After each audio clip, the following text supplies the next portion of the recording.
70인역에 나오는 에스더서와 승리의 역사가 절기다라는 제목으로 나누도록 하겠습니다. 오늘 16번까지 있어요. 예, 16번까지 있습니다. 자, 한번 보겠습니다. 자, 에스더서가 또 있다는 거 아세요? 에스더서가 두 가지가 있습니다. 몰랐죠? 오늘은 그걸 가르쳐 드릴게요. 자, 보시면 에스더서가요, 히브리어 원문 기준의 에스더서는 성경에서 하나님이 직접 등장하지 않죠. 에스더서에 하나님이라는 게 거론이 안 돼요. 단어가 안 나와요. 그죠? 여호와의 단어가 안 나와요. 근데 이런 하나님이나 여호와의 그 이름이 거론되지 않는 유일한 책이 에스더서죠. 근데 어떻게 이게 하나님이라는 이름이 안 나오는데 어떻게 이게 들어갔냐는 거죠. 그래서 너무너무 신기하죠. 그래서 우리가 우리의 삶이 하나님을 가리킬 수 있다, 이제 그런 얘기를 했었는데, 이 유일한 책이에요. 그런데 70인 역본에 나오는 에스더서에는 여호와의 이름이 당연히 나오고요, 기도도 나오고요, 하나님이 나옵니다. 신기하죠? 그래서 종교적인 부분이 자주 언급이 돼요. 그리고 전체 분량이 히브리어 원문보다 많아요.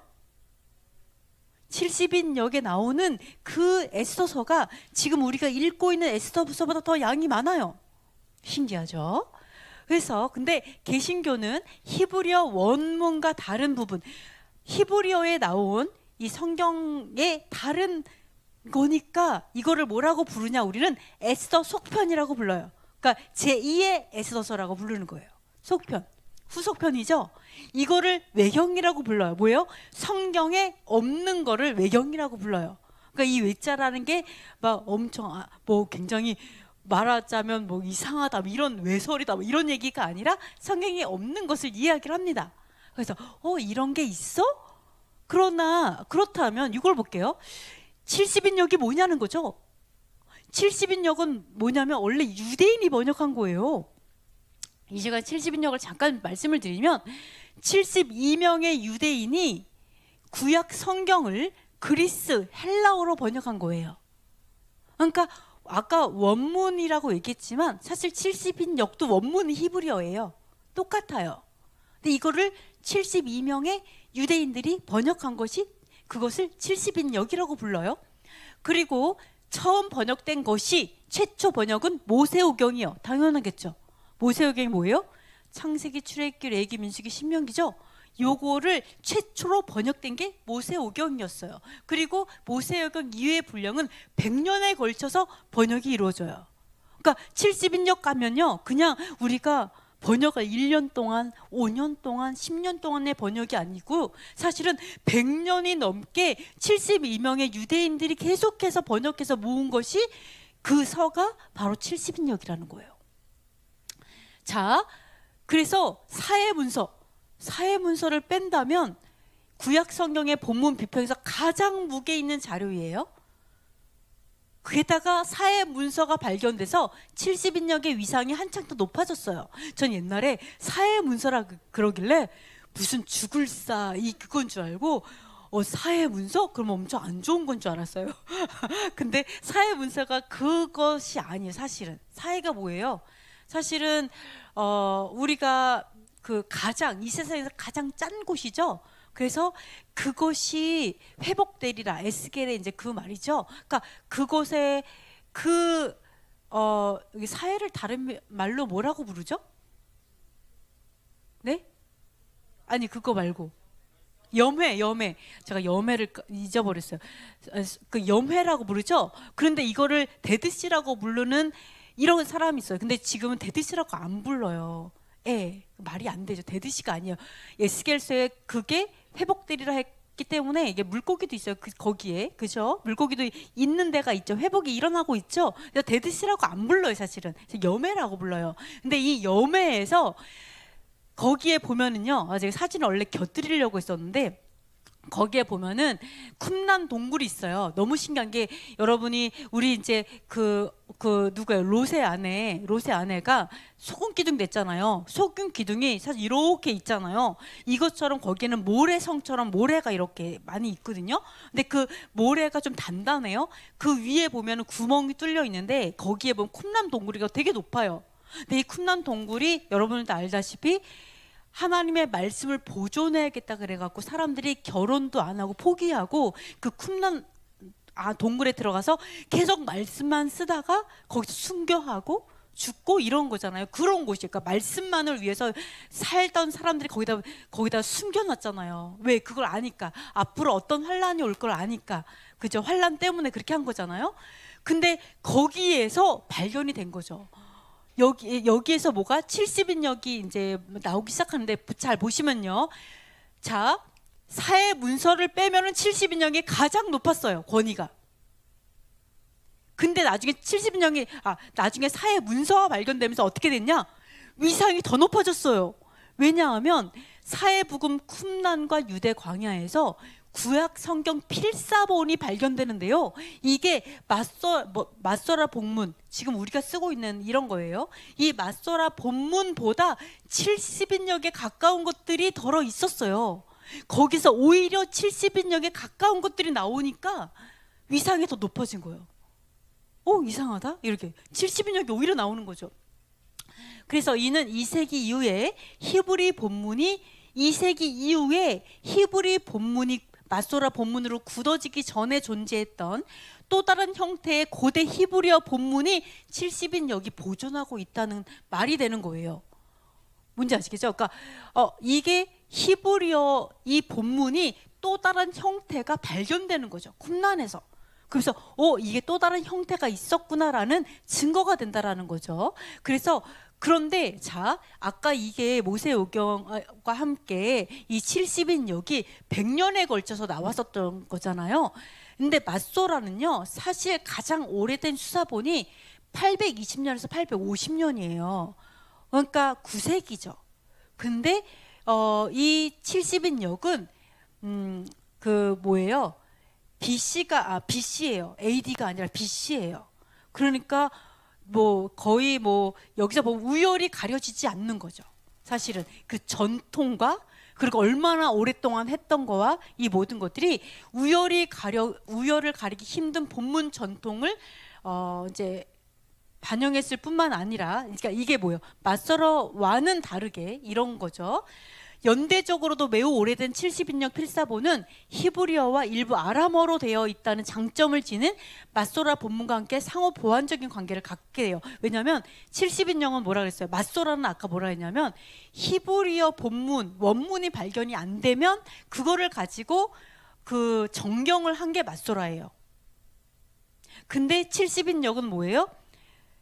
굉장히 오랜 역사를 가지고 있는 그런 번역본이잖아요. 히브리어를 가지고 번역본이다 보니까 이것과 이것이 함께 상호 보완이 되는 거죠. 즉 본문이 있어서 권위를 가지고 있고 히브리어가 있으니까, 또 이거는 뭐예요? 역사와 함께 그 내용이 충실하니까 더 많은 내용이 있으니까 이게 상호 보완이 되면서 서로 이게 플러스가 되더라, 이렇게 이야기를 하고 있습니다.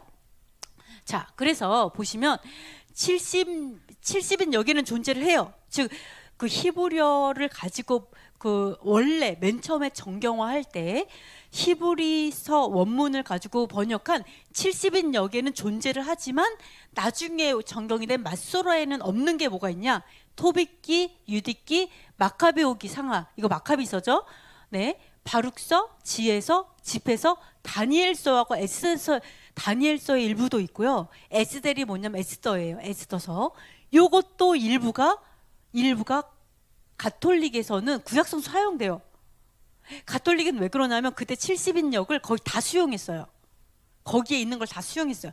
근데 가톨릭은 제가 마카비서를 다시 번역한 게 왜 그러냐? 가톨릭이 번역한 것들이 조금 이렇게 약간 관점이 다른 거죠. 다르게 좀 보는 것들이 있어요. 그래서 제가 이제 다시 한 건데, 하여간 가톨릭에 이게 있어요. 아쉽게도. 그런데 개신교 측에서는 어떻게 했냐? 히브리어 본문이 발견되지 않았기 때문에 구약 성서로 채택을 안 한 거죠. 히브리어 원문이 없으니까. 그래서 자, 이렇게 보시면 마카베오기 학원에서 유래된 연옥교리, 그 다음에 집회서에서 언급된 자유의지를 개신교에서 받아들일 수 없었어요. 자, 두 가지요. 자, 자유의지를 못 받아들이겠다는 거예요. 맞아요? 우리가 자유의지를 가지지 않고 하나님께 드려지는 것들. 자, 하나님을 사랑하라고 했는데 자유의지가 아니라 내가 저절로 하나님을 사랑하게 되어서 하나님을 사랑하는 것과 내가 내 의지를 들여서 내가 자유해요. 어떤 자유? 하나님을 싫어할 수 있는 자유도 있고 사랑할 수 있는 자유가 있는데 내가 하나님을 의지적으로 사랑한다라는 자유의지 때문에 그 사랑이 진실한 거 아니에요? 여러분이 어떤 여자를 사랑할 때 자유를 안 줘. 너는 너를 You must love me. 넌 반드시 나만을 사랑해야 돼. only me. 나만을 사랑해야 돼. 이러면 이게 진짜 자유예요? 이게 진짜 사랑이에요? 아니잖아요. 스토커에 가까운 거죠. 말도 안 되는 거죠. 근데 어때요? 너 나 사랑하지 않아도 돼. 일정 거리 유지하면서 네가 나를 사랑하면 나에게 와. 이게 진짜 사랑 아니에요? 그러니까 자유의지는 좀 말이 안 돼요. 이것 때문에 거절한다면 말이 안 되죠. 연옥교리 이거는요. 자 보시면은요. 여기서 뭐라면 그러나 반박이 가능한데 70인역을 정경으로 굳게 믿는 정교회도 연옥무종이에요. 정교회 있죠. 이 정교회조차도 70인역에 나온 거든 다 사실은 이 모든 걸 받아들여요. 그래서 마카비서 받아들여요. 그러나 이 정교회는요 연옥교리를 부정한다는 거예요. 그러니까 연옥설 때문에 우리는 마카비서를 받아들이지 않는다는 말도 말이 안 된다는 얘기를 하고 있는 거죠. 마카비서를 가만 보면 영어를 이렇게 쭉 다 보면은요 이 번역의 문제이긴 해요. 연옥설처럼 번역 안 할 수 있어요. 이게 연옥교리라고 받아들이지 않아지는데 그분들이 의도적으로 그렇게 번역한 거죠. 뭔지 아시겠죠? 이게 이거는 상관없는 거예요, 사실은. 그래서 이것도 아니라는 거예요. 그러면 먼 훗날 발견된 사회 문서에서 해당되는 책들이 있죠. 이제 사회 문서에서 발견된 것이 있어요. 근데 뭐 마카비 학원, 마카비도 상권 학원이 있는데요. 상권은 1, 2, 3, 4서가 있죠. 1, 2서는 히브리어 원문이 있어요. 근데 학원 3, 4서는 아직 발견이 안 됐다는 거예요. 그리고 에스더서 이제 이런 것들이 요것만 제외하고는 발견된 것들이 있어요. 그런데 자, 그래서 우리 개신교가 뭐라 그랬어요? 히브리어 원문이 없으니까, 본문이 없으니까 뺐죠. 그죠? 근데 사회 문서에서 발견됐죠. 그러면 넣어야 되잖아요. 그죠? 근데 뭐라 그래요? 그 일부 근거가 상실됐어요. 없으니까 우리는 안 넣었다? 이 근거가 없어졌어요. 그렇죠. 그래서 읽어보면 유익한 책 정도의 시선은 늘어나고 있어요. 근데 어떻게 해요? 우리가 한번 이런 것들은 좀 읽어봐야겠다. 유익해. 에녹서도 요즘에 이게 나오고 있죠. 유익해 읽어봐야겠어. 이거 유익해 이런 말이 시설에 늘어나고 있습니다. 그래서 유익한 책, 우리 프로테스탄트 개혁자, 종교 개혁자들은요 이러한 책들을 유익한 책으로 여겼어요. 그리고 18세기 말까지 개신교 성경에 이 책들이 있었어요. 놀랍지 않아요? 18세기 1700 몇 년 뭐 이럴 때 우리의 성경 안에 이러한 책들이 같이 있었다라는 거예요. 근데 어느 순간 빠진 거죠. 네, 이렇게 볼 수가 있습니다. 그래서 히브리어 정경이 어떻게 만들어졌는지 맞소라에 대해서 말씀을 잠깐 드려볼게요. 자, 유대교의 히브리 정경은 기독교에서 사용하는 39권과 내용이 같지만 내용 같습니다. 저는 이거는 참 좋은 것 같아요. 지금 유대인 분들이 보는 구약과 우리 개신교에서 보는 구약이 똑같다는 게 너무 감사해요. 그건 저는 너무 감사해요. 대신에 뭐 여러 가지 마카비서라든지 여러 가지 책들을 유대인들은 공부하고 있는데 역사로도 알고 공부하고 있는데 우리는 그걸 하나도 안 하니까 이제 그게 좀 안타깝죠. 그렇습니다. 배열 순서가 달라요. 권수는 24권이에요. 자, 유대인의 성경은요 이 배열 순서가 다릅니다. 근데 24권이에요.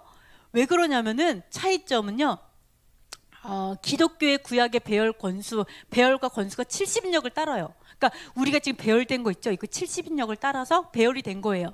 권수도 70인역, 우리 권수 70인역 안 따르죠.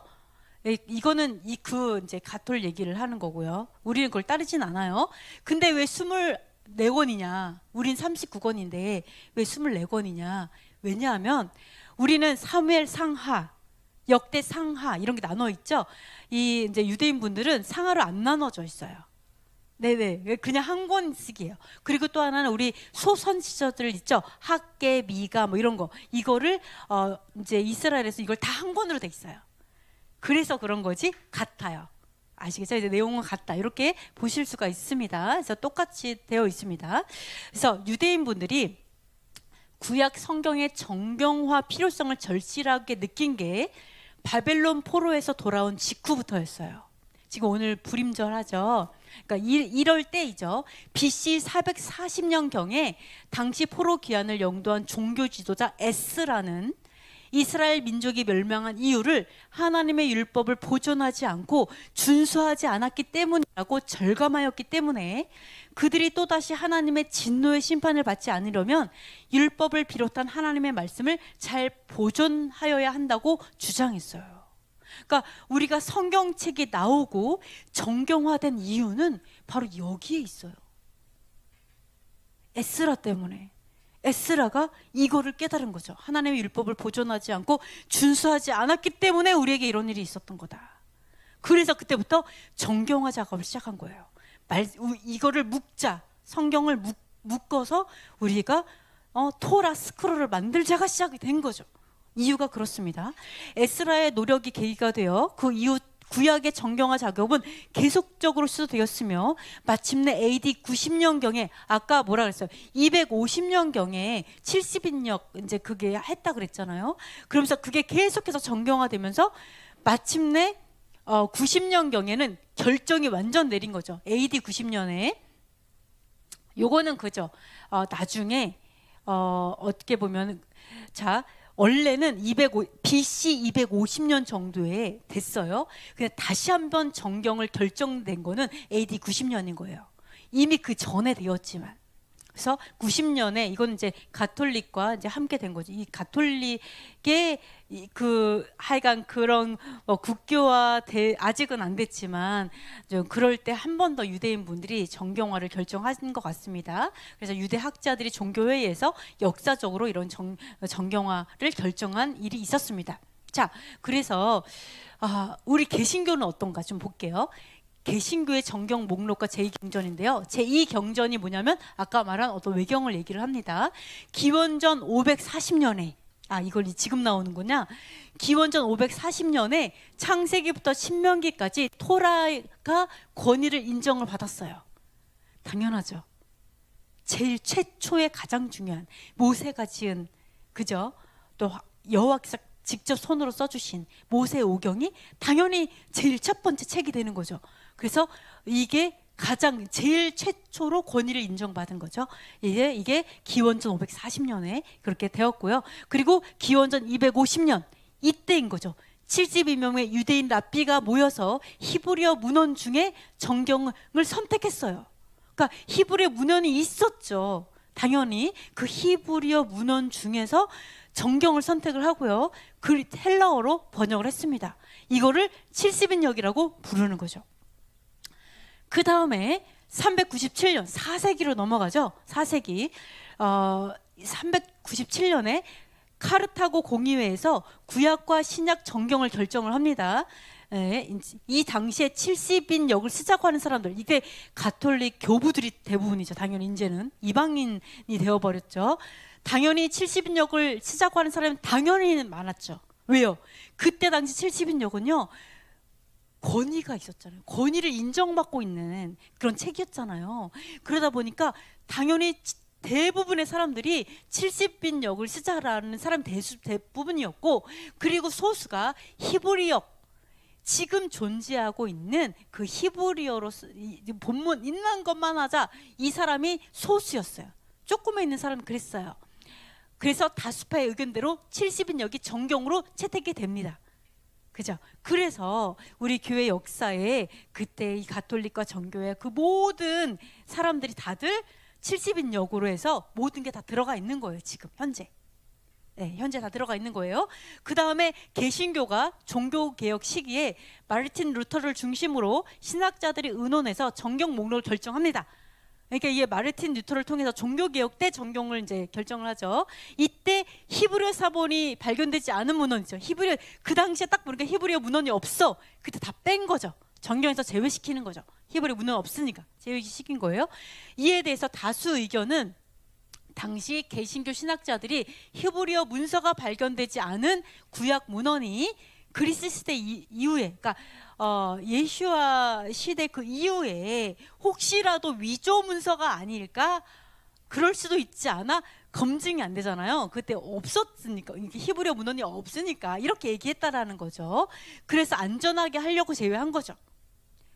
의도는 전 좋다고 생각을 해요. 혹시라도 위조이면 어떻게 이래서 배제가 된 거죠. 근데 70인 연계 있는데도 불구하고 사실 그렇게 한 거죠. 당시 히브리어 문헌이 없다는 이유로 당시.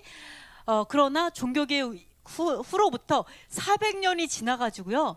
1947년에서 1956년에 발굴된 사회 문서에서 제2경정 중에서 토빗기도 발견되고 집에서도 발견이 되었어요. 그래서 히브리서 사본이 발견이 됐는데도 불구하고 추가하지 않는다는 거죠. 그때 당시 이유가 히브리어 문헌이 없으니까, 원문이 없으니까 발견 이제 안 넣었는데, 심지어 발견이 돼도 안 넣는다는 거죠. 네, 그런 부분에 대해서 사실은 이제 좀 근거가 없다. 근데 이거 또 하나가 뭐가 있냐면, 이제 사람들이 그때 당시에 유대교를 없애려고 가장 항상 이방 이교도들이 일어나면 항상 하는 일이 뭐였냐면 토라 불태우기, 토라 없애기를 항상 했다라는 거죠. 그러다 보니까 이런 것들이 막 유실되고, 유실되기도 하고, 간신히 이거를 막 보존 간신히 하고 막 이런 것들도 있잖아요. 근데 나중에서 원문이 없으니까 무조건 뺀다라는 그 자체가 너무 이게 좋은 취지이긴 한데 잘못하면 보아도 놓칠 수 있다는 거죠. 그렇죠? 보아도 놓칠 수 있을 가능성이 있었다라는 거죠. 하나님의 모든 모습 중에 일부분이 빠져서 우리가 못 볼 수 있는 부분이, 이런 아쉬움이 있을 수 있다. 근데 그렇다라면 히브리 원문이 없으니까, 말 그대로 원문이 없으니까 못했다라면 원문이 발견되면 당연히 넣는 게 맞지 않냐라는 거죠. 그때 근거가 그거였더라면. 그죠? 그런 것들이 있습니다. 자, 그래서 다섯 번째로 보면요, 그 제2경전에서 저 지혜서가 어차피 발견됐잖아요. 네, 그래가지고 제가 지혜서의 머리글을 제가 갖고 와봤어요. 머리글에 이제 지혜서 시작하기 전에 머리글을 읽고 그다음 지혜서 쭉 시작이 되는데요. 제가 한번 갖고 와봤어요. 한번 우리 다 머리글에 어떤 글이 써있는지 한번 읽어보도록 하겠습니다. 다 같이 읽겠습니다. 나의 할아버지 예수께서는 율법과 예언서와 다른 선조들의 글을 읽는 일에 오랫동안 전념하셨습니다. 그리고 이에 관한 충분한 소양을 갖추시고 교훈과 지혜에 대한 글을 몸소 쓰기로 결심하셨습니다. 그것은 배우기를 즐기는 사람들과 이 글에 친숙해진 사람들이 율법에 따른 생활을 하여 더욱 진보하게 하려는 것이었습니다. 그러므로 여러분은 호의를 가지고 이 글을 주의 깊게 읽어주시기를 바랍니다.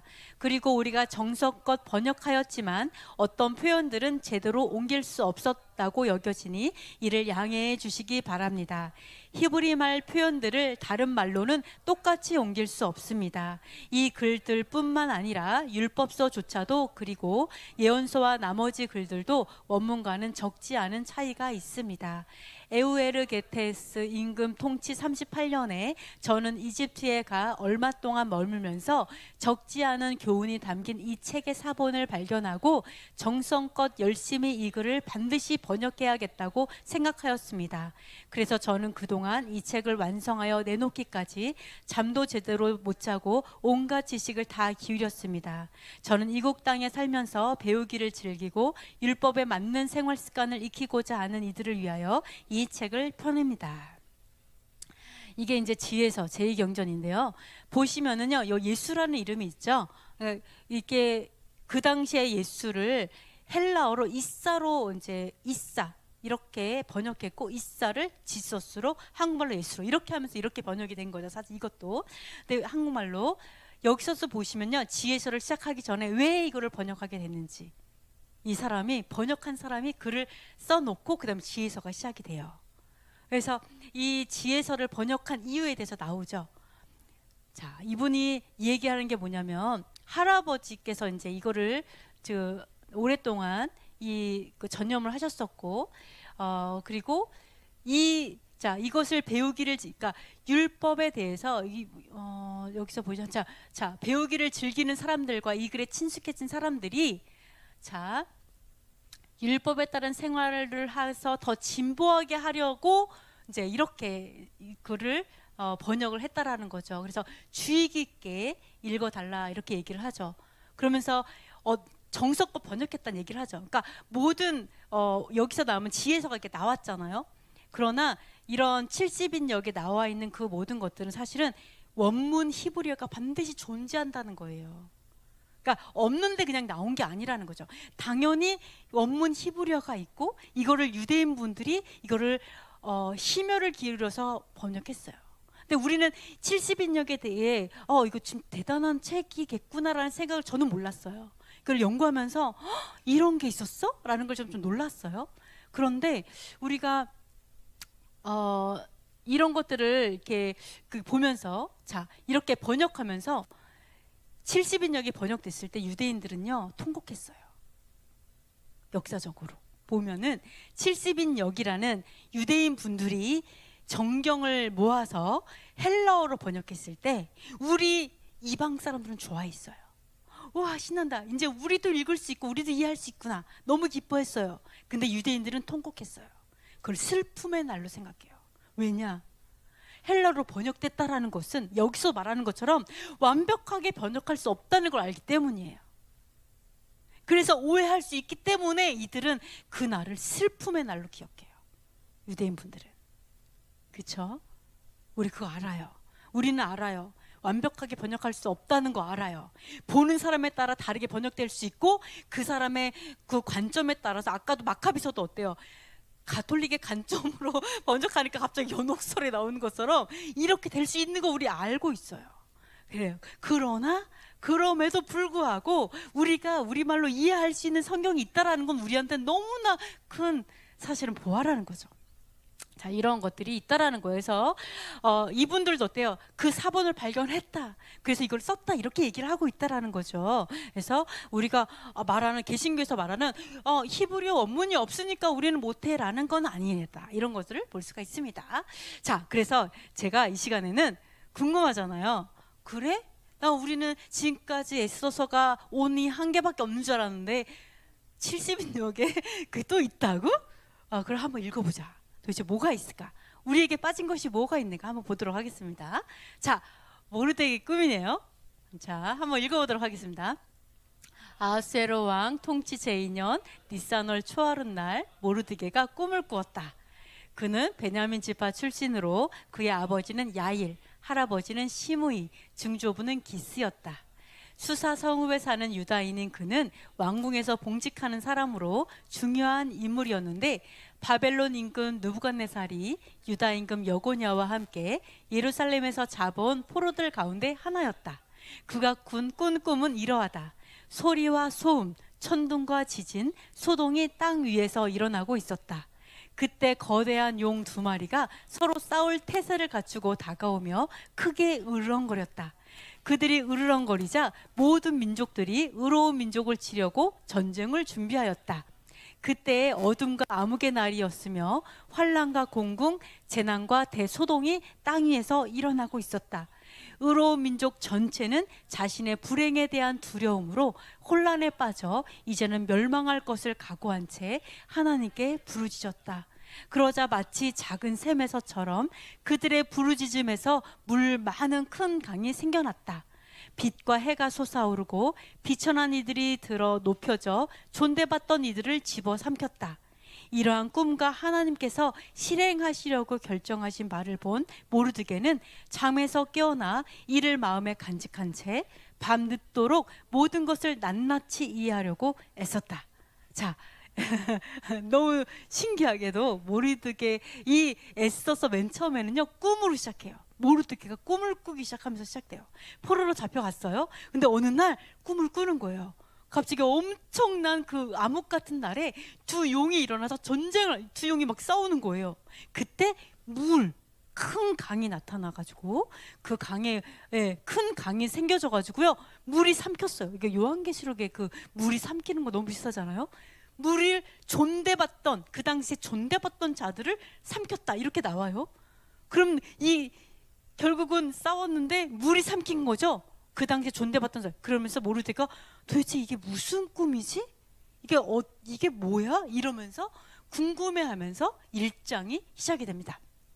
자, 그래서 자, 이때 이제 임금을 해치려는 음모를 이제 이 모르드게가 듣게 되는데 한번 읽어볼게요.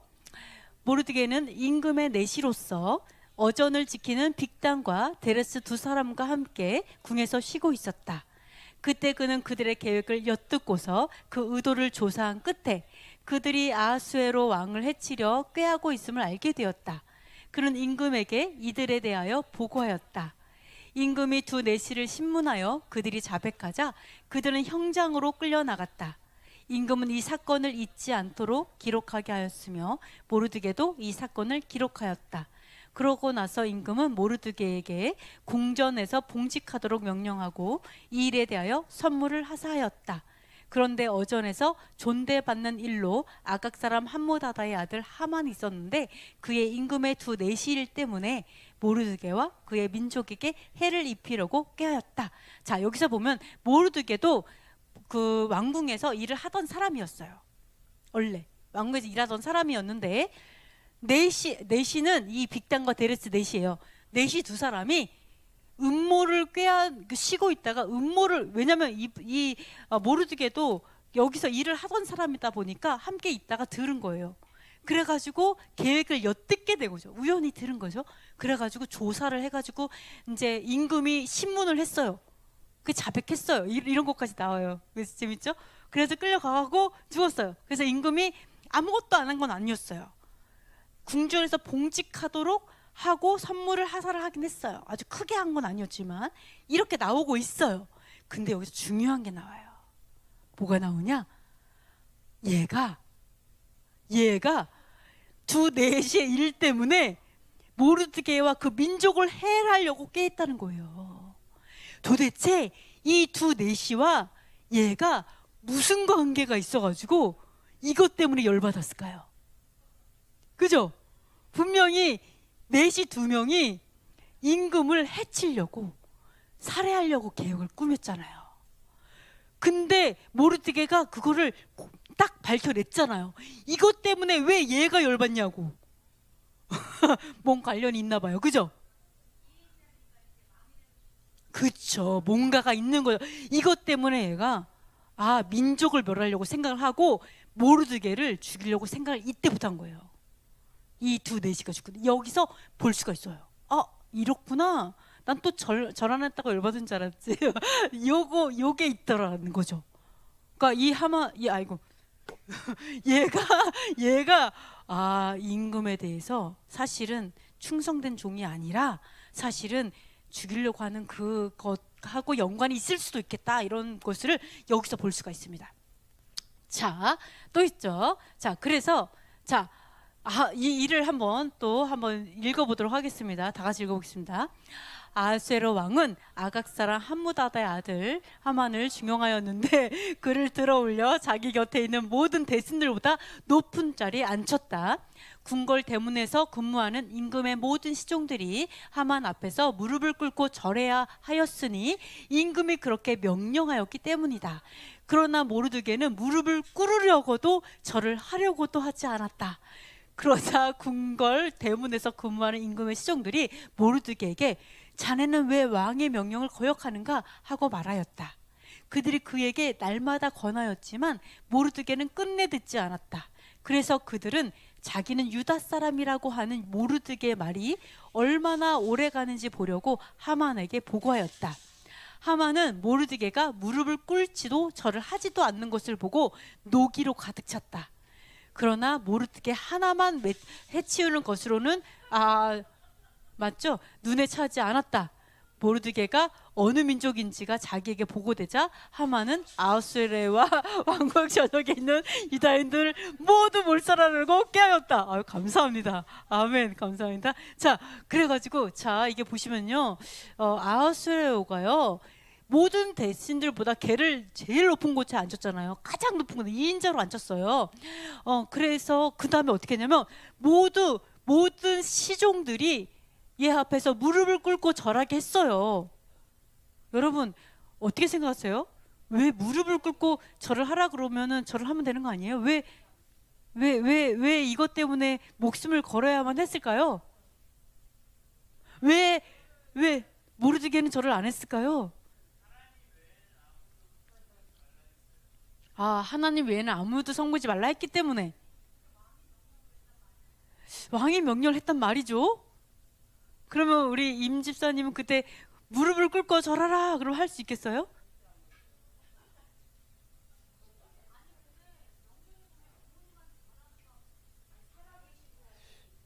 그래서 하만도 살아있긴 한 것 같은데 걔도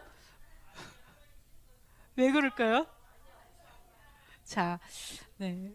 의견이 분분합니다. 과연 하만이 아니야 가면 모르드게가 교만한 것인지 아니면 믿음이 좋은 건지 막 헷갈리기 시작하는데요.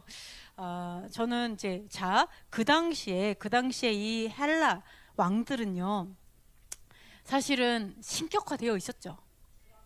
그래서 그 당시에 우리 이제 아까 마카비서도 나오지만 그 자기 신상을 만들잖아요. 그때 당시에 걔가 그 이러지 마자. 제우스를 세웠잖아요. 세웠는데 그 형상이 누구 닮았다고요? 왕의 얼굴이었어요. 왕의 얼굴. 그러니까 사실은 완전 신격화 시키는 게 이 이교도들이 그렇게 했다라는 거죠. 이교도들의. 그러니까 사실은 이교도들의 그러한 어떤 그 문화 가운데 왕을 신격화 시켜가지고 모든 백성들을 다스리는 게 그 문화였어요, 그냥. 근데 신격화 시켰는데 이제 참 생각을 해보세요. 여러분이 정말 하나님 경배하고 예배할 때 어떻게 예배해요? 여러분은 빳빳이 서서 예배해요? 근데 그러면 안 돼요, 여러분. 모르게 배워야 돼요. 어떻게 예배할 때 무릎 꿇고 해야 돼요. 경배는 무릎 꿇고 이마를 바닥에 대고 손을 이렇게 하고 원래 이제 그렇게 하죠. 더 많은 경배는요 바닥에 엎드리는 거예요, 사실은. 네, 완전히 이마와 완전히 묶어서 이렇게. 이게 이방의 그런 게 아니고 사실은 하나님께 경배하는 방법이에요. 엎드리는 거. 네, 엎드리는 게 아니다 그러면은 무릎을 꿇고 이마를 대서 이렇게 하는 거예요. 그러니까 당연히 유대인 분들은 무릎 꿇고 이마를 대고 이렇게 오직 여호와 하나님께 그렇게 했을 거예요. 안 그래요? 여러분 절할 때 무릎을 꿇고 이마를 대고 이렇게 하긴 하는 건 세배를 하긴 하는데 이제 정말 하나님께 드리는 그 경배를 드리지는 않죠. 그죠? 경배를 드리지는 않죠. 또 그렇게 해서도 안 되고. 저는 어떻게 보냐, 우리는 그렇게 익숙하지 않아요. 하나님께 예배할 때 무릎을 꿇고 이마를 바닥에 대고 엎드려서 예배하는 게 익숙하지 않아요. 근데 유대인 분들은요 그게 당연히 여호와께 드린 예배 방식이라는 거예요. 근데 그거를 내가 올리 하나님한테만 무릎을 꿇고 이마를 완전히 내가 순복함으로 예배를 드리는 게 나의 예배하는, 당연히 그렇게 하는데 갑자기 왕한테 그렇게 하라 그러고 이놈의 인간한테 하라는 거예요. 그걸 똑같이 그렇게 경배하라는 거예요. 무릎이 꿇리겠냐는 거예요. 여러분이 그 인간 앞에, 그 사람 앞에 여러분의 무릎이 꿇어지겠어요? 내가 오직 하나님한테 드리는 그런 예배의 방식으로 그렇게 완전 엎드려서 순복하는 그거를 인간한테 할 수 있겠어요? 못하죠. 못해요. 많은 유대는 했을 수도 있어요. 근데 모르겠는 못하겠는 거죠. 절대 안 돼. 타협이 안 되는 거예요. 이 무릎은 인간에게 안 되는 거예요. 그렇게 했어요. 그렇기 때문이겠죠. 그러면서 뭐래요? 나는 유다 사람이라서 그렇게 못한다. 여러분, 우리가 정체성이 유다 사람의 의미가 뭐라고요? 결코 우상에게 무릎을 꿇힐 수 없는 사람이란 정체성이 유다 사람에게 있어요. 유대인의 정체성이 이게. 그래서 사도 바울이 우리에게 말하는 게 뭐라 그래요? 외모, 이 겉모습의 유대인이 아니라 우리의 내면의 유대인이 진짜 유대인이라고 말하는 게 여기서 나오는 거예요. 내가 이방신에게 절대 내 무릎을 굽힐 수 없어. 기부했어요. 저는 유대 사람입니다. 저 유대인이, 저는 여호와 하나님의 백성이에요. 할 수 없어. 이게 유대인의 정체성이에요. 그래서 모르게 얘기한 거예요. 저는 유다 사람입니다. 그래서 이렇게 못합니다라고 얘기한 거죠. 그래서 얘가 너무 열받아가지고 모르드게만 하는 건 내가 모르겠고 내가 이 민족을 없애야 되겠다 이렇게 생각을 한 거죠. 도대체 이 유대인들 다 골치 아프다 이거죠. 하나님 백성들 나에게 무릎 꿇지 않는, 경배하지 않는, 세상에 경배하지 않는 이 인간들을 다 없애버리겠다 이렇게 된 거죠. 그래서 우리는 세상이 우리를 미워하면 너무 기쁜 거예요. 저절로 하나님의 사람이라는 표시죠. 9번째, 그래서 유대 말살 정책의 왕의 허락을 받습니다. 자, 한번 읽어보도록 하겠습니다. 아수르의 왕 제12년 첫째 달인 니산월에 하만이 오 얘까지 얘까지 와. 네, 죄송합니다. 자, 다시 한번 자기 앞에서 푸르고 주사위를 각 날과 각 달에 따라 던지게 하니 12째 날인 아달월이 나왔다. 그래서 하만은 아수르 왕에게 말하였다. 뭐라고 말했냐? 시작. 임금님, 왕국의 모든 주에는 민족들 사이에 흩어져 있으면서도 저희들끼리만 떨어져 사는 민족이 하나 있습니다. 그들의 법은 다른 모든 민족들의 법과는 다를 뿐만 아니라 임금님의 법마저도 그들은 지키지 않습니다. 그들을 이대로 내버려 두시는 것은 임금님께 합당치 못합니다. 임금님께서 좋으시다면 그들을 절멸시키라는 글을 내리시기에 바랍니다. 그러면 저는 은 1만 달란트를 달아서 행정관들 손에 넘겨 내탕고에 들여놓게 하겠습니다. 그러자 임금은 인장 반지를 손에서 빼어 아각 사람 함므다다의 아들 유다인들의 적에게 건네주었다. 그리고 임금은 에게 말하였다. 은은 그대 차지요. 이 민족도 그대가 좋을 대로 처리하시오. 이렇게 말한 것이 나옵니다. 자, 이교도는요, 여호와 하나님이 싫어서 너는 여호와 하나님을 믿으니까 안 돼, 뭐 이런 게 아니에요. 이교도는요, 원래 다신교예요. 아시죠? 온갖 신이 다 있어요. 네, 셀 수 없이 많잖아요.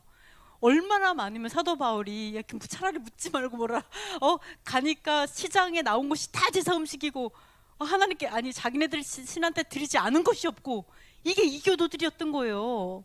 그 정도인 거죠. 그러니까 우리는 여호와 하나님을 믿어 상관 안 해요. 얘네들이 여호와 하나님을 믿든 하나님을 믿든 갑자기 뭐 뒤에는 돌멩이를 믿든 뭐 자식을 믿든 내 주먹을 믿든 상관 안 한다고. 이 사람들은 뭐를 상관해요?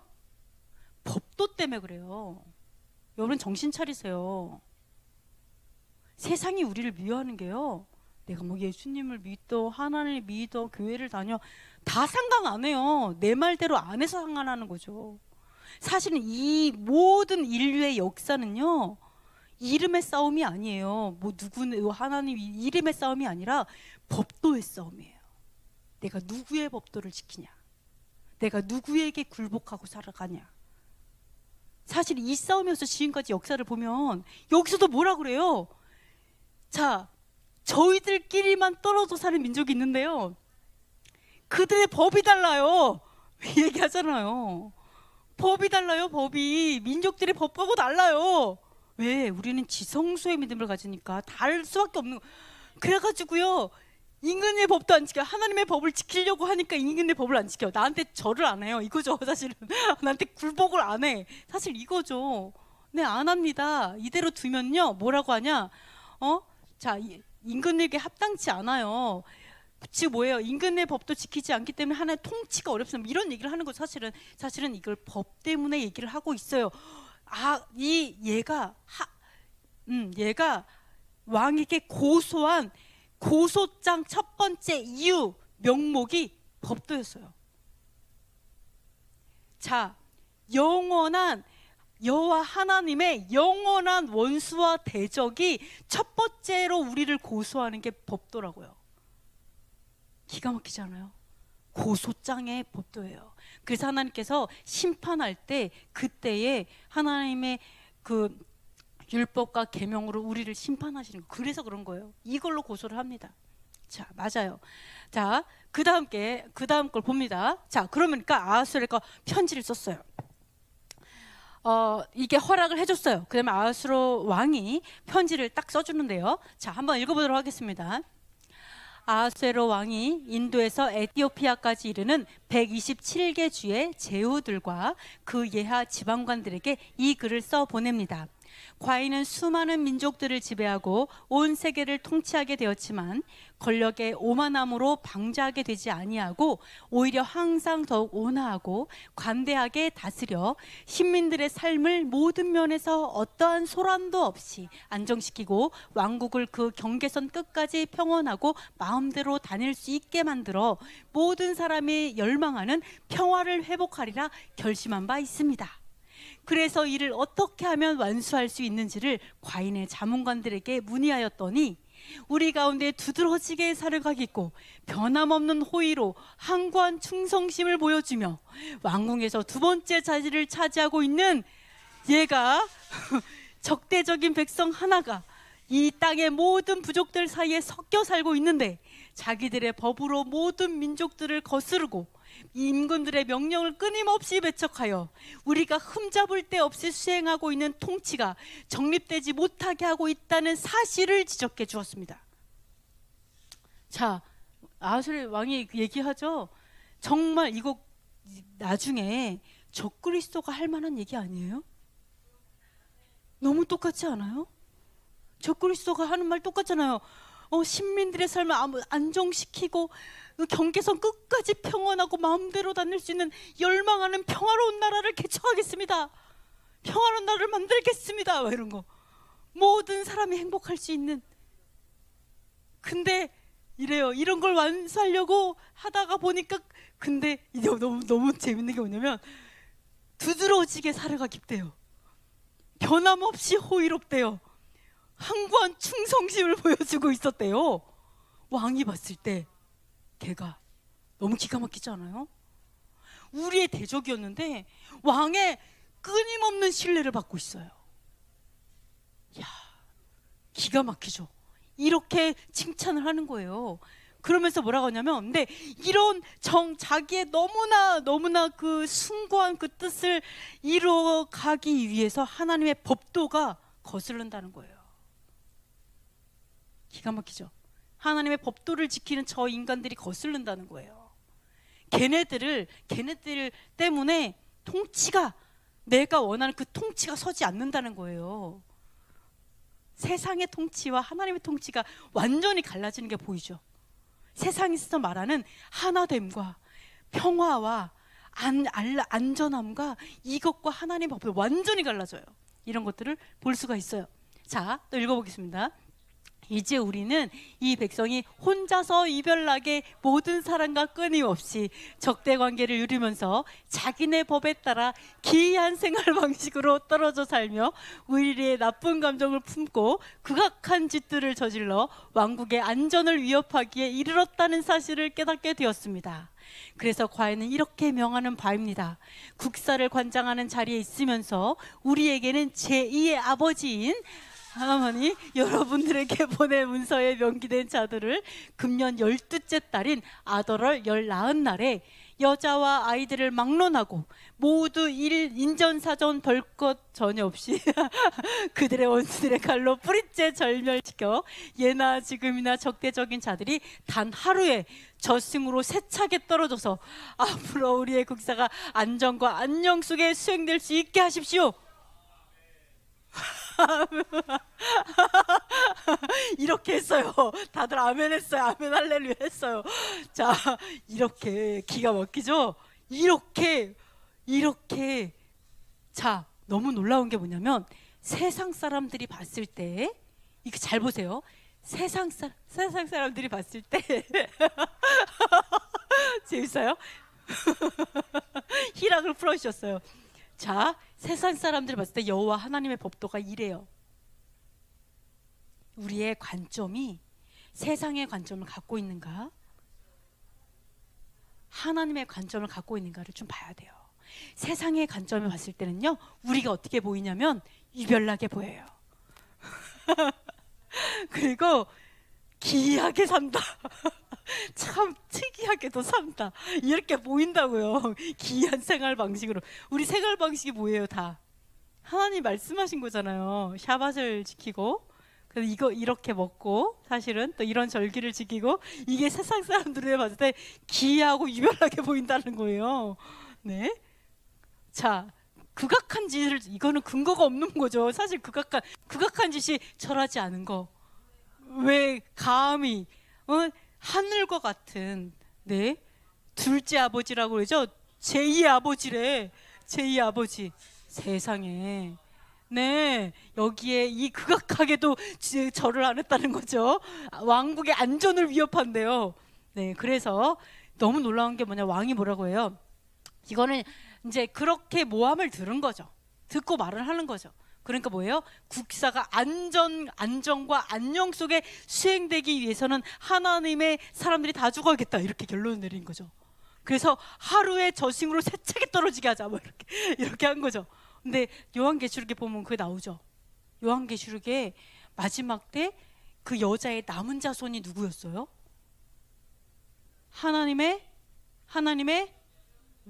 계명을 지키고 예수와의 증거를 가진 자, 그죠? 예수와의 믿음을 가지고 있고요. 그 다음에 하나님의 법도를 살아가는 자들이 마지막에 남은 자손들이에요.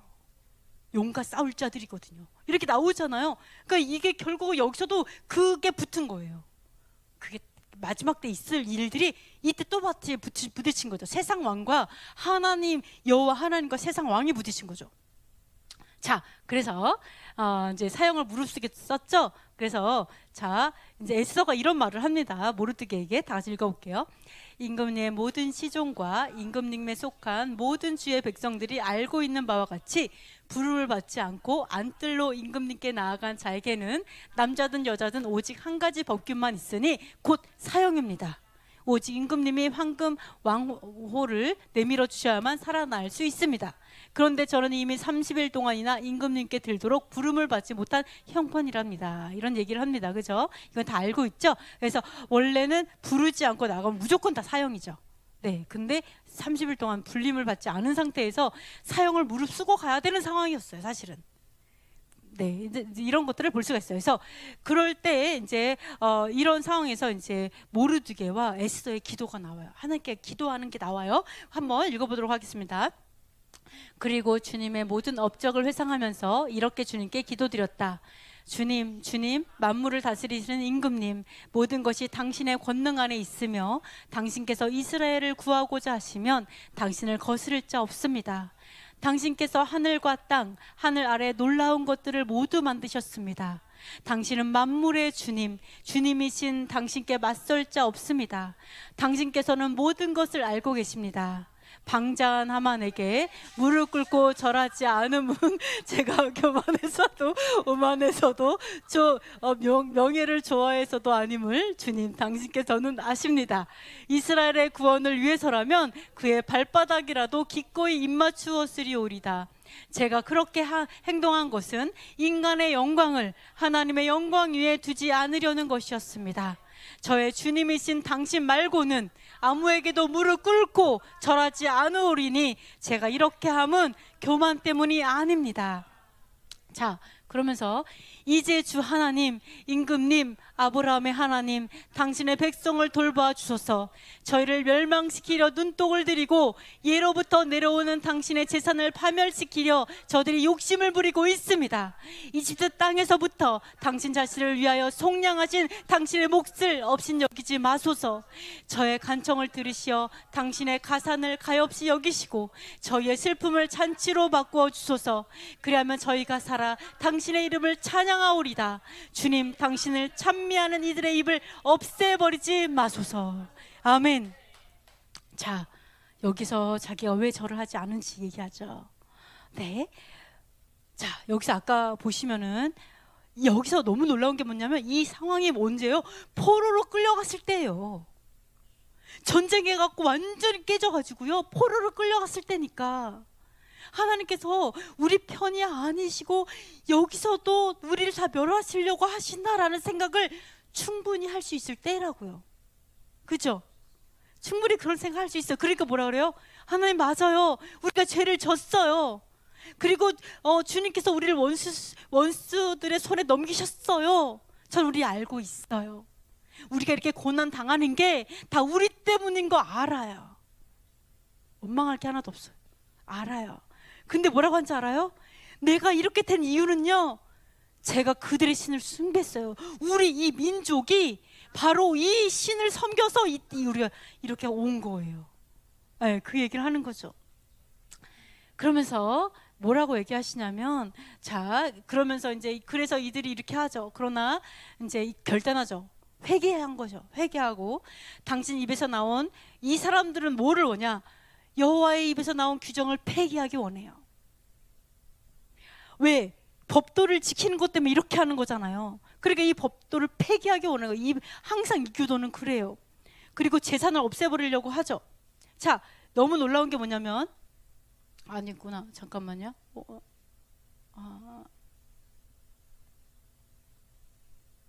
제가 넘겼군요. 앞으로 에스더의 기도를 봤군요. 죄송합니다. 갑자기 모르게 기도하다가 자, 교만하고 오만하고 명예를 좋아해갖고 저를 안 한 게 아니다. 그 얘기했죠. 그래서 뭐라 해요? 만약에 이스라엘을 구원을 원한다면, 하나님이 원하는 게 이스라엘을 구원하기 위해서 내가 하만의 발바닥이라도 입맞춰야 한다면 할 수 있어요예요. 사실은 내가 교만해서가 아니고 하나님께서 정말 이스라엘 구원을 하기 위해서 입맞추라 하겠다는 거예요. 그러나 그게 이스라엘의 구원을 원하지만 하나님의 방법은 그게 아니기 때문에 안 하는 거죠. 이 마음은요, 내가 하만보다 낫기 때문에 내가 교만해서가 아니라는 걸 얘기하는 거예요. 그러나 단지 무엇을 원하는 거냐? 인간의 영광을 그러니까 하나님의 영광을 인간이 취하는 게 싫어서 그렇다고 얘기하는 거예요. 하나님의 자리에 올라가 있는 그게 싫어서 나는 결코 그렇게 할 수 없고 그렇게 하지 않겠습니다. 이걸 얘기하는 거죠. 그리고 자, 여기서 이런 얘기를 합니다. 당신의 재산을 파멸시키려고 욕심부리고 있다라고 얘기하죠. 자, 예나 지금이나 유대인 분들은요, 잘 사는 경우가 많았어요. 왜겠어요? 법도를 지키잖아요. 정직하잖아요. 하나님의 법도를 지키기 위해서는요, 정직한 필수죠. 정직하지 않으면 하나님의 계명을 어기는 거기 때문에 정직하려고 노력을 해요. 정직하게 벌려고 노력을 해요. 사랑하려고 노력해요. 법도대로 살려고 노력해요. 그럼 뭐랑 연결돼요? 우리 아까 재정을 위해서 기도한 거랑 연결이 돼요. 너희가 나에게 순종하고 그 명령에 순종하면 들어와도 복을 받고 나가도, 항상 이게 유대인의 삶 속에 따라다녔다는 거예요. 그러면은 이 이교도들이 이 사람들을 감히 저를 안 해? 이래가지고 그러고 여러 가지 있지만 가장 많은 1순위가 대부분이 뭐였냐? 얘네 죽이고 내가 재산 가져야지. 이게 되게 많았어요. 얘네가 없으면 내가 얘네들 갖고 다 같이 해야지. 이게 너무 많았고, 이 홀로코스트 때도 다 그랬잖아요. 그 재산을 취하려고 유대는 다 죽이려고 한 거잖아요, 사실은. 그죠? 다 그냥 여기도 마찬가지였어요. 그러니까 에스더서 뒤에 보면은 이런 게 나오죠. 거꾸로 그러니까 거꾸로 이들이 그 원수를 갚죠. 근데 항상 따르는 게 뭐라 그래요? 그러나 그들의 재산은 건드리지 않았다. 그러나 그들의 재물을 가져가지 않았다. 이게 꼭 다 달아요. 유대인은 재물 때문에 한 게 아니라는 거를 비교하고 있는 거예요. 그래서 우리가 이교도들이 그렇게 한 것은 물론 그 영적으로 봐서는 법도였지만, 그러나 또 우리의 어떻게 보면 욕심 때문에 같이 갔다, 이런 거를 볼 수가 있습니다. 자, 그래서 속량하셨죠. 어디에서? 이집트 땅에서 나온 그 유대인들을 이집트 땅에서 데리고 나오면서 속량하고 데려오셨어요. 그래서 속량하신 그 백성을, 이스라엘을 업신여기지 마시고 구해달라고 말씀을 하고 있습니다. 그래서 아까 잠깐 제가 얘기했는데요. 맞아요. 그래서 에스더가 또 기도를 합니다. 여기를 12, 13절 한번 읽어보도록 하겠습니다. 에스더 왕비도 죽음의 공포에 사로잡혀 주님께 피난처를 구하였다. 그는 화려한 의복을 벗고 고뇌와 슬픔의 의복을 입었다. 값진 향료 대신 재물과 오물로 머리에 뒤집어 쓰고 자기 몸을 거칠게 다루었으며 즐겨 치장하던 온몸을 헝클어진 머리칼로 덮었다. 이렇게 얘기를 하고 있습니다. 그래서 에스더가 어떻게 기도하는지 나오면서요, 이 얘기를 하죠. 우리가 이렇게 했고, 그러나 이들은 규정을 폐하려고, 하나님의 법도를 폐하려고 하고, 그리고 당신 재산을 없애버리려고 하고, 이스라엘이 되기도 하고 진짜 재산이 되기도 하겠죠. 이렇게 해서 이들이 죽이려고 한다라고 합니다. 한번 뒤에는 읽어보겠습니다. 다른 민족들이 입을 열어 헛된 우상들을 찬양하고 살덩어리뿐인 임금을 영원히 찬탄하게 하려는 것입니다. 기억하소서. 주님, 저희 고난의 때에 당신 자신을 알리소서. 저에게 용기를 주소서. 신들의 임금님, 모든 권세의 지배자시여, 제가 무법자들의 영광과 할례받지 않은 자들과 모든 이민족들의 잠자리를 경멸함을 알고 계십니다. 당신께서는 저의 곤경을 아십니다. 제가 공식 석상에 나가는 날 머리에 쓰는 제 위엄의 상징을 경멸함을 아십니다. 저는 그것을 계짐처럼 경멸하여 쉬는 날에는 쓰지도 않습니다. 당신의 여종은 하만의 식탁에서 함께 먹지 않았고, 깜짝이야, 임금의 연회를 영예롭게 하지도 않았으며 신들에게 바친 술을 마시지도 않았습니다. 또한 당신의 여종은 여기로 옮기고 나서부터 지금까지 당신이 아니고서는 기뻐한 적이 없습니다. 주 아브라함의 하나님, 만물 위에 권능을 떨치시는 하나님, 절망에 빠진 이들의 소리를 귀 여겨 들으시고 악인들의 손에서 저희를 구하소서. 또한 이 두려움에서 저를 구하소서. 아멘. 이렇게 기도하고 있습니다. 자, 너무 웃긴 게 뭐냐면 에스더가 헛된 우상들을 찬양하고 살덩어리뿐인 임금을 영원히 찬탄하게 하려고 저러는 거라고 얘기하는 거예요. 그래서 저 생각했어요. 아, 그렇구나. 우리 인간은 살덩어리밖에 없구나. 그래서 그 에스더의 눈으로 봤을 때, 유대인의 눈으로 봤을 때 인간들은 그냥 살덩어리라는 거죠. 그죠? 네, 그렇습니다. 너무 감사한 것 같아요. 네, 그래서 에스더가 용기를 달라고 얘기하죠. 무법자들이 영광 받는 거를 경멸한다는 거예요. 하나님의 법도가 없는 사람들이 영광 받는 거를 경멸한다라는 거예요. 왜요? 하나님의 공의가 없는 자들을 얘기하는 거예요. 하나님의 공의가 없는 자들, 그 얘기를 하는 거죠. 네, 그리고 정말 놀라운 게 뭐예요? 에스더가 왕관을 썼죠. 왕관을 좋아할 줄 알았죠, 저는. 근데 뭐라고 하냐면 머리에 쓰는 제 위엄의 상징을 경멸했대요. 놀랍지 않아요? 에스더가 이러한 사람이었구나. 그 왕관을 쓰고 가는 이 왕관을 경멸했구나. 그래서 쉬는 날에 이 왕관 너무 싫어했구나. 인간이 영광 받는 것 같아서 너무 싫어했던 에스더의 마음, 그 옳은 마음이 너무 느껴져요. 너무 느껴졌어. 너무 아름다웠어요. 그러면서 어때요? 이놈하고는 먹지도 않았어. 먹지도 않았다. 그리고 임금님의 연회를 이렇게 이제 이런 파티를 영예롭게 하지 않았다. 영광스럽게 그 자리를 하지 않았어요. 그리고 신들에게 바친 술, 대부분은 그러겠죠, 거기서. 근데 그 술을 먹지 않았다. 구별했다라는 거. 여기에서도 구별했음을 알 수가 있어요. 음식을 구별했음을 알 수가 있습니다. 그리고 또 하나는요, 당신이 여호와 하나님이 아니고서는 기뻐하지도 않았다라는 거예요. 에스더가 왕궁에서 살면서 여호와로만 기뻐했다는 게 너무 놀랍지 않아요? 역시 배신자가 아니었어. 왕을 기쁘게 하려고 사는 사람들이 아니었어. 왕과 함께 있었지만 그 마음은 완전히 여호와 하나님께 정렬된 사람들이었다. 세상의 권위를 경멸하던 사람이었구나. 우리의 믿음의 조상들은 역시 멋지시다. 그러니까 하나님 세우시는 거죠. 네, 그렇죠? 그러니까 세우는 거죠. 그러면서 두려움에서 우리를 구해주소서 이렇게 이야기를 하고 있습니다. 그러면서 에스더 왕비가 드디어 왕 앞에 나갔잖아요. 근데 우리 지금 있는 성경은 되게 짧게 나왔잖아요. 근데 여기서는 조금 더 자세하게 나와요. 그래서 조금 읽어보도록 할게요. 자, 읽어보겠습니다. 사흘째 되는 날 기도를 마친 에스더는 기도복을 벗고 화려한 옷을 입었다. 그는 호화롭게 차려입고서 모든 것을 보시는 구원자 하나님께 간청한 뒤 두 시녀를 데리고 나섰다. 그리고 기운이 없는 듯 한 시녀에게 몸을 기대자 다른 시녀가 그의 옷자락을 받쳐 들고 뒤를 따랐다. 홍조를 띤 에스더는 지극히 아름다웠다. 그의 얼굴은 사랑받는 여인처럼 화사했지만 마음은 두려움으로 조여들었다. 에스더는 문들을 모두 지나서 임금 앞에 섰다. 임금은 온통 금과 보석으로 번쩍이는 어이로 성장하고 자기 왕국의 왕좌에 앉아 있었는데 그는 보기에도 두려운 모습이었다.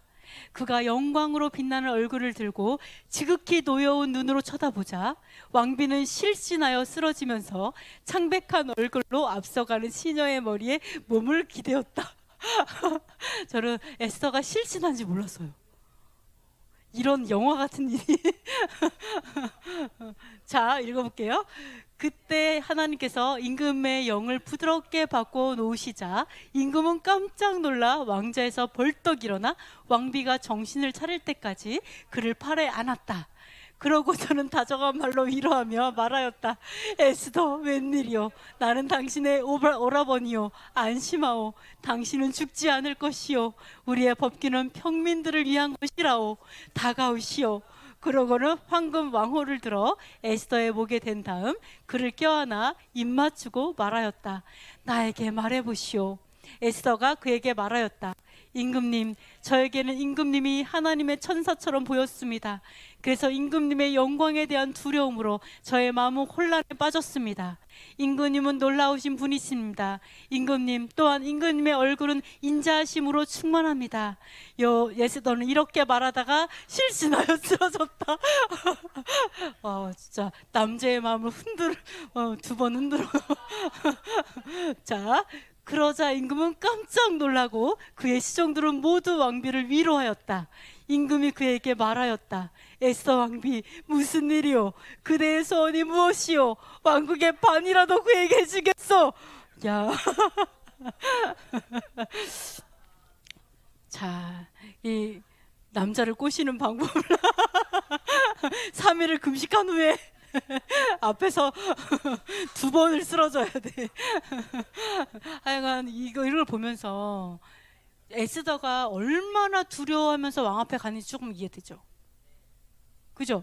용건 형제님, 용건 씨, 네, 얼마나 에스더가 두려워서 정말로 두려웠구나.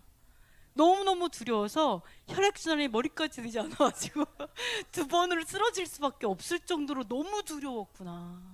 그리고 그 왕의 모습이 진짜 인자한 모습이었고 정말 이렇게 상상이 조금 되죠. 엄청 두렵고 경외감이 있는 영광이 좀 있었겠다. 왜냐하면 온 보화와 금과 이 모든 걸로 다 치장해갖고 딱 앉아 있을 때 얼마나, 그쵸?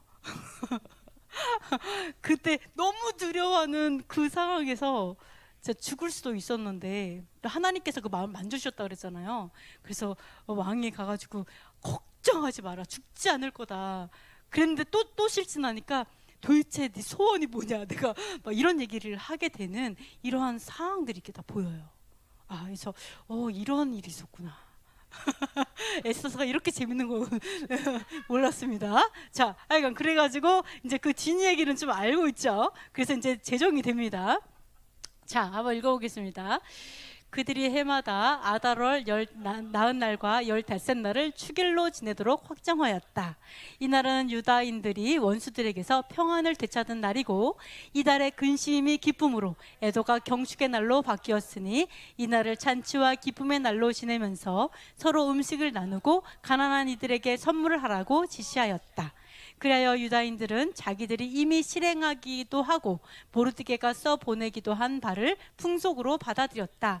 아각 사람 함모다다의 아들 모든 유다인들의 적이 유다인들을 절멸시키려는 음모를 꾸며 그들을 혼란에 빠뜨리고 절멸시키려 푸르 곧 주사위를 던져줬다. 그런데 이 일이 임금에게 보고되자 임금은 서면으로 하마니 유다인들을 없애려고 꾸민 그 악한 음모가 그 자신에게 되씌워지고 그와 그의 아들들을 말뚝에 매달도록 분부하였던 것이다. 그래서 불임절이 제정됐죠. 그래서 이 불임절은 뭐예요? 평안을 되찾은 날이에요. 네, 그리고 이제 원수들로부터 되찾은 날이에요. 그러니까 우리가 머리가 돼야 되고 우리가 지혜로워야 되고 복을 받아야 되는 이유는요, 전쟁해야 돼요. 지금도 원수들은 우리를 죽이려고 하고 없애려고 하죠. 그러면 우리가 그들의 그 숨통을 쥐고 있어야 돼요. 우리가 더 강력해야 돼요. 우리가 다스려야 돼요. 그죠? 지혜로워. 걔네들 머리 끝까지 올라가려고 하면 우리가 그 위에 있어야 돼요. 그죠? 네, 우리는 전쟁을 항상 준비해야 됩니다. 그래서 자, 이 역사예요. 이 달이 근심이 기쁨이 됐어요. 애도가 경축이 됐어요. 잔치와 기쁨의 날로, 그러니까 잔치와 기쁨의 날로 지내면서 음식을 나누고 가난한 이들을 선물하라. 왜? 자, 지금 가난해도 선물을 하면서 다 같이 기뻐하는 절기로, 모두 다 기뻐하는 절기로 이렇게 하자, 이렇게 얘기하고 있죠. 그러면서 어떻게 했어요? 풍속으로 받아들였어요. 자, 풍속은 문화죠. 하나님의 절기죠. 자, 하나님의 절기, 말씀이 먼저 승리를 했고 그 승리가 풍속이 되었어요. 그 풍속이 우리의 문화가 되는 거죠. 그 문화가 결국 하나님의 절기잖아요. 명절이잖아요. 그래서 우리가 하나님의 절기를 지키라라고 하는 그 자체가 뭐냐면 이거죠. 첫 번째, 여호와의 전쟁의 역사, 승리하였던 거를 너희가 기념해라, 기뻐해라, 다시 그날을 기뻐해라, 다시 그 승리했던 걸 기억해. 그리고 또 하나는 뭐예요? 그리고 넌 또 승리할 거야. 너도 반드시 승리할 거야. 승리는 여호와의 것이야. 그죠? 사실 그 두 가지를 다 얘기하고 있어요. 그래서 뭐 절기를 지키면 안 돼, 뭐 이거 정말 말도 안 되는 거죠. 그 말이 아니라 사실은 그것이 우리의 역사예요. 우리 기쁨의 역사고 앞으로의 역사예요. 역사는 반복이 되죠. 그래서 이런 걸 볼 수가 있어요. 그래서 봐요. 여호와께서 모세에게 명한 절기는 뭐가 있어요? 그렇죠? 7절기가 있죠. 그죠? 유교절, 무교절, 초실절, 오순절, 나팔절, 그 다음에 장막절, 이런 것들이 쫙 있어요. 이 절기는 뭐예요? 사실은 우리를 구원하신 유월절이 있죠. 죄에서 구원하신, 구속하신 유월절이 있어요. 이거는 사실은 한 여호와의 절기는 사실은 역사이기도 하면서 예언이죠. 나팔절, 유월절 하였지만 나중에 예수께서 오셔서 예언이 성취가 되잖아요. 나팔절도 어때요? 모세에게 명했지만 다시 오시는 예수께서 또 오셔서 나팔절 그때 오시겠죠, 당연히. 그러면서 또 성취하시겠죠. 그러니까 역사이면서 예언이에요. 근데 여기서 끝나지 않아요. 어떻게 됐냐? 하나님의 백성들이 살아오다가 아까 AD 400 몇 년, 500 몇 년도에 마카비 일이 있고 그다음 불임절이 있으면서 또 절기가 만들어지잖아요. 기쁨의 절기로 바뀌잖아요. 그리고 이러면서 어때요? 여호와의 그런 승리의 역사가 또 써지면서 절기가 생겼어요. 그럼 우리는 어떨까요? 우리는 또 절기가 만들어질까요? 우리가 또 승리하면 그날이 또 승리의 역사, 절기가 되겠죠. 이게 예언돼 있어요. 어떻게 예언돼 있어요? 성전이 무너졌던 아부월 9일, 이게 여호와께서 예언한 게 뭐라 그랬어요? 금식의 날, 그때가 슬픔의 날이 기쁨의 날이 될 것이다, 예언돼 있어요. 그게 지금 슬픔의 날이에요. 사실은 지금도 그 달을 금식해요. 5월, 4월 금식하고 있죠. 슬픔의, 근데 뭐라 하죠? 그 슬픔의 날이 기쁨이 될 거야 라고 예언돼 있어요. 그럼 어떻게 된다고요? 또 기쁨의 절기가 있을 거라는 거죠. 이것도 우리가 볼 수가 있어요. 이렇게 또 그래서 우리 절기는 영원하다, 영원하게 우리에게 주신 역사들이다, 이렇게 볼 수가 있습니다. 그래서 이날들을 푸르라는 말에 따라 푸림이라고 부르게 됩니다. 그래서 제비가 푸르예요. 푸르, 제비 뽑다가 푸르예요. 근데 이제 이틀을 지키잖아요. 유대인이 이제 그 원수를 갚았잖아요. 이틀이어갖고 복수가 돼갖고 푸림이 된 거예요. 네, 그래서 이제 복수가 푸림이 되었죠. 그래서 이 모르드게가 서한을 이렇게 보내가지고요. 이제 유다인들은 자신들과 후손들 그리고 그들에게 귀한 모든 이들에게 해마다 이 두 날을 쓰여진 대로 그리고 정해진 때에 따라 축일을 지내도록 거스를 수 없는 규정으로 확정짓고 풍속으로 받아들입니다. 네, 그래서 이렇게 정해진 대로 또 축일을 지내도록 규정으로 해서 풍속 이렇게 갑니다. 그래서 우리가 지금 지내고 있는 이런 절기들이 사실은 역사 속에서 여호와께서 승리한 역사, 그리고 여호와께서 하실 일들, 그리고 하나님의 백성들이 전쟁에서 전쟁했던 그런 일들, 이런 것들이 그냥 우리가 절기 다 어려운 게 아니라 그날을 기억하는 거다. 다시 한번 영광을 올려드리는 거다. 다시 한번 유월절을 통해서 애굽에서 그 수많은 백성들을 이끌어내신 여호와를 다시 한번 영광을 올려드리고 감사하는 거다. 이런 것들을 우리가 볼 수가 있습니다. 자, 마지막 16번째 모르드게가 꾼 꿈을 마지막에 해석하면서 끝이 납니다. 읽어보겠습니다. 모르드게는 이렇게 말하였다. 이 모든 일은 하나님께서 이루신 것이다. 이 모든 일에 대하여 내가 본 꿈을 기억해 보면 그것들 가운데 하나도 빠지지 않았다. 강이 된 그 조그만 샘, 거기에는 빛과 해와 많은 물이 있었는데 그 강은 임금님께서 결혼하여 왕비로 삼으신 에스더이다. 두 마리 용은 나와 하만이다. 민족들은 유다인들의 이름을 말살하려고 결탁한 자들이다. 나의 민족 그것은 이스라엘 곧 하나님께 부르짖어 구원된 사람들이다. 주님께서는 당신의 백성을 구원하시고 우리를 이 모든 악에서 건져주셨다. 그래서 맨 처음에 꿈으로 시작했어요. 그래서 맨 마지막에 그 꿈을 해석을 하는데 뭐라고 얘기하냐면 얘기하죠. 하나님께서 이 모든 것을 이루셨는데 이제 꿈을 한번 생각을 해보면 기억해보면 다 모든 게 맞았다라고 얘기를 해요. 그래서 강이 나왔어요. 근데 강에 빛과 해와 많은 물이 있었어요. 근데 이게 이제 비쳤다라는 거죠. 그래서 그 강이 의미하는 것은 바로 에스더였다. 그리고 그 강이 이제 뭐예요? 그 통치자들을 삼켰잖아요. 그 존귀한 자를 삼켰다 그러죠. 에스더였다 이렇게 얘기를 하고요. 그리고 두 마리 용이 나와서 막 싸웠다 그랬잖아요. 그래서 이게 나와 하만이었다. 네, 그래서 전쟁하였다라는 거죠. 그래서 그런 것들을 그래서 이것이 그리고 많은 민족들이 있었는데 그것은 이스라엘 또 나의 민족 구원된 그 사람들은 이스라엘을 말을 하는 것이었고 이제 하나님께서 우리를 모든 악에서 건져 주셨다 이렇게 해서 자신의 꿈에 대한 해석으로 이제 마무리를 합니다. 그래서 우리도 하나님 안에서 꿈을 꿔요. 그죠? 꿈을 꾸고 환상을 보고 예언을 합니다. 근데 이 모든 환상과 꿈과 예언들은 하나님의 공의 아래서 해석이 돼야 돼요. 그죠? 하나님의 공의로 해석이 되고 하나님의 그 토라 안에서 해석이 돼야 돼요. 네, 그래서 우리가 모르드게도 마찬가지고 그 성경에 보면 이제 꿈과 환상과 그런 천사를 만나고 이런 것들이 다 있었지만 이 모든 것들이 그 하나님의 그런 말씀 안에서 토라 안에서 이렇게 다 해석이 되어지는 것처럼 이러한 것이 바로 에스더서로 이렇게 나옵니다. 이런 걸 보면서 에스더서가 조금 더 이해가 더 많이 되죠. 그죠? 어떤 상황이 왜 모르드게가 그럴 수밖에 없었는지도 조금 알게 되고 또 에스더가 진짜 목숨 걸고 간 상황도 좀 이해가 되는 것 같습니다. 그래서 하나님께서 주신 우리에게 누리라고 주신 하나님을 나타내는 게 말씀이죠. 그죠? 자기 자신을 나타내기 위해 주신 게 말씀이고 우리 말씀을 통해 하나님을 알 수가 있는데 우리가 정말 할 수만 있다면 하나도 빠짐없이 하나님이 어떤 분인가 찾아봤으면 좋겠어요.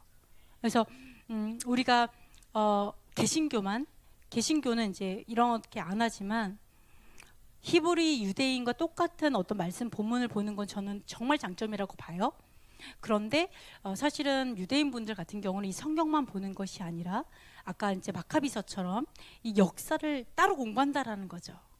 에스더 70역도 마찬가지고요. 따로 공부하는 이런 탈무드나 이런 너무나 많은 자료들이 많기 때문에 상관이 없는데 우리는 말씀만 딱 보다 보니까 놓치는 것이 너무 많아요. 그죠? 그래서 정말 우리가 이게 검증이 되면 이게 하나님의 것이었네? 이게 하나님의 토라로 봤을 때 전혀 문제가 없는 정말 어떻게 보면 하나님 더 많이 알게 하고 더 가까이 가게 하는 그리고 정말 사회 문서에서도 나오고 이런 것들을 본다면 어쩌면 이 마지막 때를 위해 하나님께서 숨겨놓으신 보화일 수 있다 이렇게 생각해요. 그래서 우리가 정말 취할 수 있는 그런 하나님의 보화는 다 취했으면 좋겠다. 아멘? 다 취하자. 예, 사람들이 뭐라고 뭐 얘기하고 이럴 수 있어요. 상관 안 해요. 그죠? 뭐 왜 그러냐 뭐 이렇게. 그러나 역사적으로 봤을 때는 우리가 두려워할 건 없어요. 그래서 우리가 놓치지 말자. 그 한 개도 놓치지 말고 하나님의 모습이 그러니까 예를 들어서 근거가 없는 예를 들어 미드라시나 뭐 누가 이렇게 소설처럼 이런 거는 저는 믿지 않아요. 그건 신뢰하지 않는 편이에요. 그건 좀 안 봐요. 보지를 않아요. 아예. 근데 그런 건 아니지만 성경에서 말하고 있는 야샬의 책이나 성경에서 말하고 있고 사회에서 나온 어떤 그런 문서들 정말 이렇게 검증된 거 있죠. 이런 것들 특히 70인형에 나왔다. 이런 거는 사실 검증된 정경으로 채택됐던 것들이다 보니까 이런 것들은 놓치지 않았으면 좋겠어요. 하나님의 사람들이. 물론 하나님의 말씀으로 반드시 검증해야 돼요. 번역서이기 때문에 토라의 관점으로 우리가 그 봐야 돼요. 그렇지만 놓치지 않았으면 좋겠다. 그래서 하나님의 온전한 모습을 보자. 하나님의 일부의 모습을 보는 게 아니라 하나님의 더 온전한 모습, 하나님의 모든 것을 볼 수 있도록 우리가 최선을 다해서 주님께 나아갔으면 좋겠습니다. 아멘. 네, 사랑하고 축복합니다. 아멘. 자, 우리 기도하고 마치겠습니다. 우리 오늘은 잠깐 좀 기도할게요. 이 분서가 조금 좀 짧게 있어서 잠깐 기도하겠습니다. 첫 번째, 하나님을 더욱 아는 자가 되게 해주세요. 두 번째, 말씀에 감추어진 것들을 알게 해주세요. 세 번째, 생명보다 말씀을 사랑하게 해주세요. 네 번째, 사람을 높이고 경배하지 않게 해주세요. 다섯 번째, 거짓 가르침을 분별하고 거절하게 해주세요. 여섯 번째, 세상에서 머리가 되어 공의를 세우게 해주세요. 일곱 번째, 튀르키예가 지진으로 인한 피해를 잘 극복할 수 있도록 도와주세요. 여덟 번째, 한국이 공의를 회복하고 정의를 세우게 해주세요. 아홉 번째, 우크라이나의 전쟁이 완전히 그치고 공의가 세워지게 해주세요. 열 번째, 이스라엘의 메시아이신 예수아가 전해지고 교회 토라가 전해져서 진리의 사랑으로 하나 되게 해주세요. 우리 잠시 기도하도록 하겠습니다.